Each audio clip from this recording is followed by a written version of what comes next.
জমির খানা যদি মুনাসিব করে দেন তাহলে বলে সত্যির নিঃশ্বাস নিয়ে সেখানে তাওহীদের কথা বলবো, একত্ববাদের কথা বলবো, আমি ইনসাফের কথা বলবো।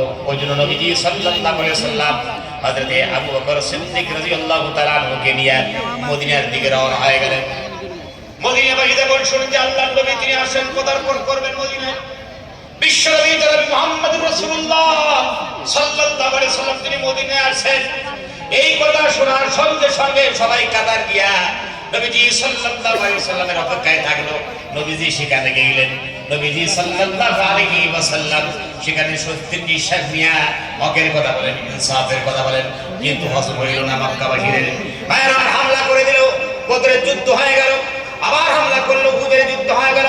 উহুদের যুদ্ধে নবীজি সাল্লাল্লাহু আলাইহি ওয়াসাল্লামের দন্দন মোবারক শহীদ হয়ে গেল। বিশ্বনবী সাল্লাল্লাহু আলাইহি ওয়াসাল্লামের 70 জন সাহাবী দুনিয়া থেকে বিদায় নিয়ে চলে গেল। বিশ্বনবী সাল্লাল্লাহু আলাইহি ওয়াসাল্লাম ব্যথা পাইলেন, কষ্ট পাইলেন।